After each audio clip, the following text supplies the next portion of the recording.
Hi, my name is Pritchard, and I am doing a presentation on Eleanor Maccoby.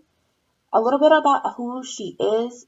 She is an American female psychologist who also identified as a feminist.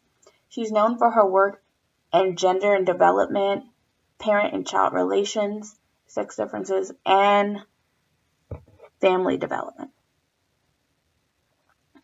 A little bit about her early life. There's actually not a lot known about her younger life. She was alive during World War II.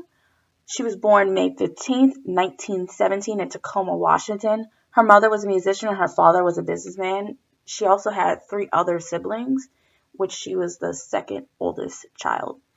Her family actually had some very unusual living situations. Her family was a vegetarian. I don't know whether she still is a vegetarian, but growing up she lived as a vegetarian with the rest of her family, which was uncommon during that era.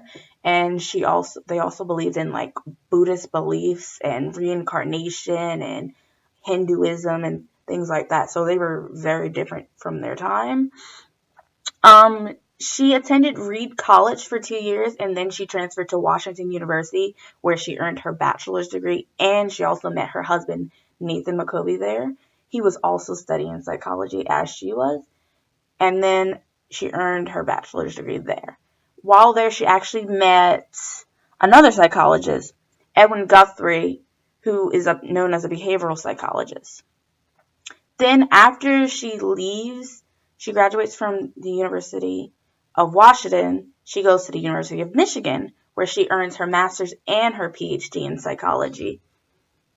She worked with B.F. Skinner, who is the psychologist known for operant conditioning and learning and memory and all those types of things. She actually met him, and he made a deal with her where he would help her with her dissertation for her PhD, but she kind of had to work with him in his lab and his experiments. So she helped him with operant conditioning, working with pigeons, and also with like learning and memory.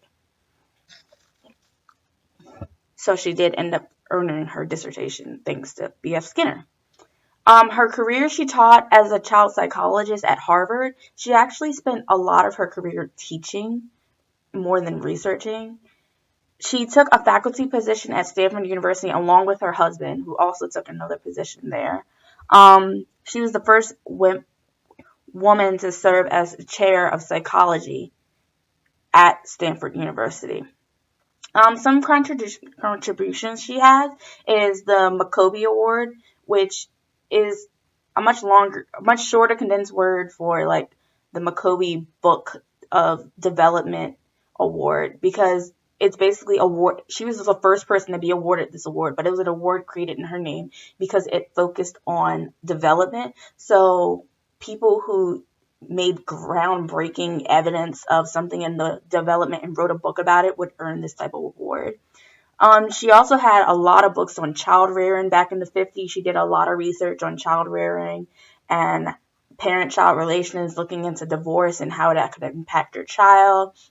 She did a lot of research on like sex differences, and so that's a lot about her life. So some personal thoughts that I actually have about Maccoby. I think her research was slightly relevant towards her time. I think it's more towards the parent-child relations and the child development. However, the sex differences, I feel like it's more important now than what it was back then, because back then nobody wanted to think about sex differences really or really appreciate them until time went on, and then women got more rights. Then it became like a more important thing that people actually focused on and was more interested in. And her child rearing, it's important because back then they had to know like what are the milestones for developing their child and things like that. Also, she focused on divorce. Divorce rates were obviously not as big back then. Now we have like about 50% divorce rates with people, so it's a lot more relevant today than back then. And also, there's a lot more data to back her up and look and things like that. Um, her research is a bigger impact today, as I said before, because of her research in gender and sex differences. And this is all like a big revolutionary topic. A lot of celebrities coming out making comments about gender and sexuality and their sex differences, and like more people are becoming more interested in these types of things, and people are coming out a lot more to their family. I think this is important because during World War II, that's like the time era where a lot of women were starting to break away from the social norms, like flappers and things like that. So she actually identified as a feminist. And her research that focuses on the sex differences kind of gave like power to women to think that, hey, yeah, maybe I can do this. And they started to break away from the typical woman in the kitchen idea and becoming more independent and rebellious. I do agree with the importance of her research, mostly because of her child development ideas. And she did a lot of work on reinforcement and learning with B.F. Skinner. Her milestones that she believed in adds perspectives to the idea and gives other psychologists something to build on her foundation. A lot of her work is actually cited today. She is ranked number 70 out of 100 in the 20th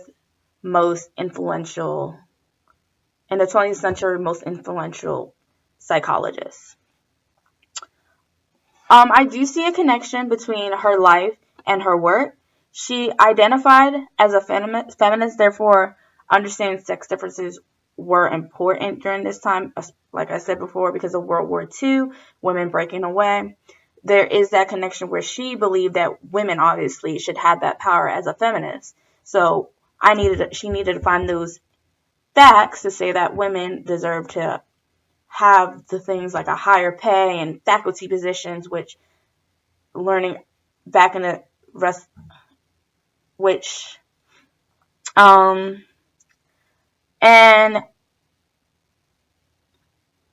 after she had her children, because she adopted all of her children, 3 of them, and she didn't adopt them until after she finished her PhD, because she was more focused on her career. So after she adopted her children, which she had up to 5 of them, she ends up focusing more on child development and rearing, because that was more of her focus, because it pertained to her life, her family, and she wanted to know how to raise her children.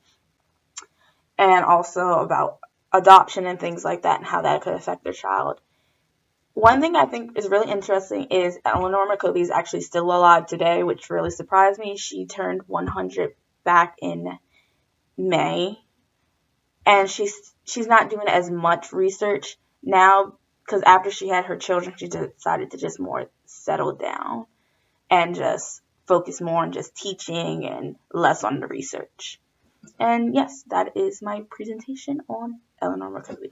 Thank you.